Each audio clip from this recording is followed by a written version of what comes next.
Assalamualaikum kepada Dr. Nur Junaida binti Muhammad Isa. Nama saya Muhammad Azdan. Nomor metrik saya ialah D2022 1103 400. Pada hari ini saya akan membentangkan ulasan artikel saya, iaitu masalah pelajar ponteng di sekolah mengenai tugas individu.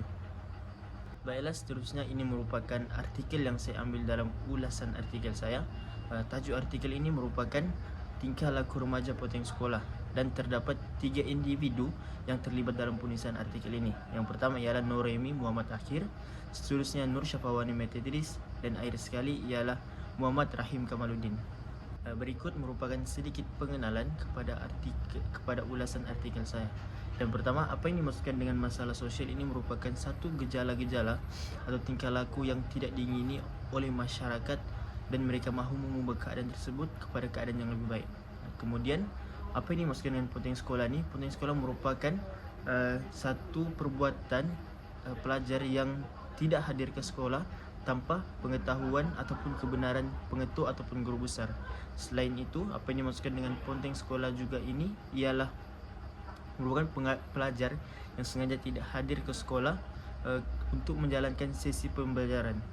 Pelajar ini hadir tidak sengaja tanpa sebarang alasan yang munasabah yang menyebabkan mereka diberikan kebenaran untuk hadir ke sekolah pada hari tersebut.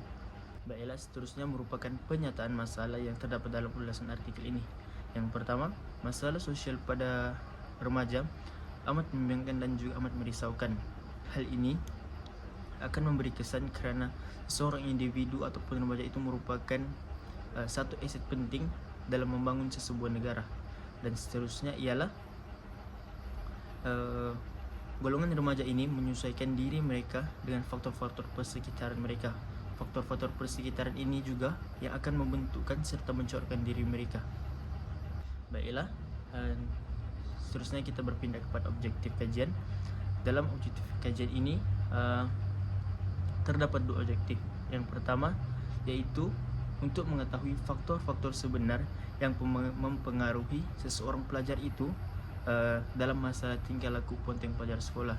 Dan yang kedua ialah menghuraikan ataupun mengenal pasti secara umum apakah kesan-kesan yang boleh berlaku sekiranya seorang pelajar itu melakukan salah tingkah laku ponteng sekolah. Baiklah, seterusnya kita akan bergerak kepada faktor-faktor yang terlibat dalam masalah tingkah laku pelajar. Yang pertama ialah faktor diri. Dalam artikel ini dinyatakan terdapat 2 asbab ataupun faktor yang terlibat dalam faktor diri. Yang pertama ialah sikap malas dan tiada minat untuk belajar, dan kedua ialah isu pribadi. Secara umumnya, teori yang boleh dikaitkan dengan faktor ini ialah teori behavioris. Dalam teori ini dinyatakan bahawa pembelajaran dan pengajaran seseorang itu mempengaruhi pembelajaran mereka. Oleh itu, sikap diri ini akan mempengaruhi mereka untuk bertindak. Baiklah, seterusnya merupakan faktor kedua. Faktor kedua ialah faktor keluarga. Dalam artikel ini dinyatakan satu asbab yang dikaitkan dengan faktor keluarga, iaitu konflik keluarga. Kita boleh kaitkan dengan teori hierarki keperluan Maslow. Berikut teori ini, seseorang individu ataupun kanak-kanak itu memerlukan kasih sayang ataupun perhatian daripada keluarga mereka. Oleh itu, apabila seseorang individu itu tidak mendapat perhatian yang secukupnya ataupun kasih sayang yang secukupnya, mereka akan bertindak dengan sembrono dan mereka akan merasa tertekan. Kerana rumah merupakan satu tempat yang mereka memerlukan perasaan selamat untuk mengelakkan daripada sekarang sebarang tekanan luar. Oleh itu, apabila berlakunya konflik keluarga ini, pelajar ini tidak akan mempunyai semangat ataupun satu inisiatif untuk meningkatkan diri mereka, kerana mereka tiada satu dorongan ataupun sokongan daripada keluarga mereka yang amat memainkan peranan penting dalam perkembangan diri mereka. Melalui itu, mereka akan melakukan berbagai masalah ataupun memberontak. Sebagai contohnya, melalui masalah tingkah laku ponteng sekolah. Baiklah, seterusnya kita akan bergerak kepada faktor ketiga, iaitu faktor rakan. Pengaruh rakan sebagai memainkan peranan penting dalam membentuk diri kita. Umum kita mengetahui bahawa rakan ataupun individu ini merupakan seorang individu yang rapat dengan kita. Oleh itu, mereka memainkan peranan penting dalam membentuk diri kita juga. Sebagai contohnya, jikalau rakan kita mengajak kita melakukan perkara yang tidak baik, kemungkinan besar kita akan mengikuti ajakan mereka, seperti mereka memberitahu bahwa sekolah ini merupakan tempat yang tidak seronok. Melalui hal-hal ini ataupun perkara-perkara ini akan mendorong seseorang pelajar itu untuk tidak hadir ke sekolah, karena mereka merasa bahwa lebih baik kita ponteng dan meluangkan masa untuk melakukan perkara-perkara yang lain yang lebih seronok, contohnya melepak ataupun melakukan perkara lain. Oleh itu, pemilihan rakan amat penting dalam membentuk diri kita. Baiklah, kita akan bergerak kepada faktor yang terakhir, yaitu faktor persekitaran. Dalam artikel ini terdapat dua asbab ataupun faktor yang boleh dikaitkan dengan persekitaran, yaitu gaya pengajaran guru dalam kelas dan terbeban dengan tugasan sekolah. Mengikut teori Harbiges, persekitaran memainkan peranan penting dalam membentuk seseorang pelajar ataupun seseorang individu itu. Oleh itu, apabila persekitaran kurang baik ataupun tempat belajar itu kurang baik, mereka akan merasa bahwa sekolah ini merupakan tempat yang membosankan dan tidak menyeronokkan bagi mereka.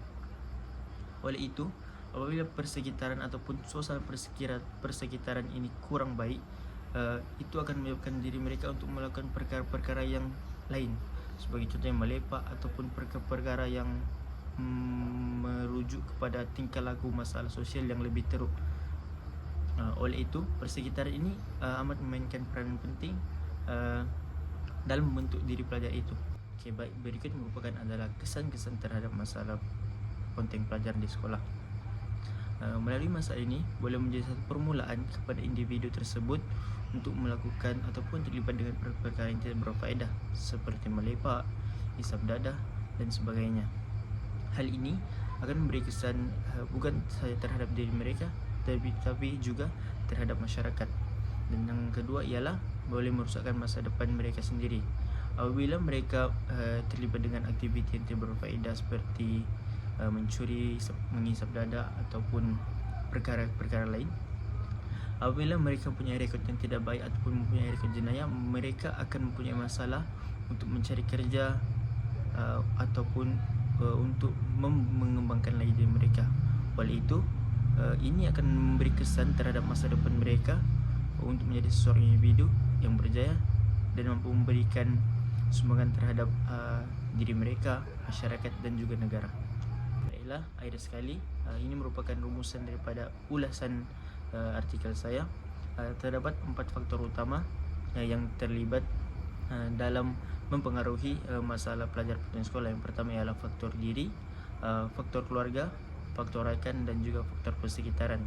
Oleh itu, setiap pihak perlu memainkan peranan penting ataupun peranan masing-masing untuk mengelakkan atau untuk membendung masalah ini. Sebagai contohnya, keluarga perlu memberi perhatian lebih kepada anak-anak mereka. Sekolah juga perlu menaik taraf ataupun memberikan suatu suasana yang kondusif pembelajaran kepada pelajar-pelajar mereka, agar pelajar mereka lebih tertarik ataupun lebih minat untuk pergi sekolah. Baiklah, sekian, itu sahaja daripada saya. Sekian dan terima kasih.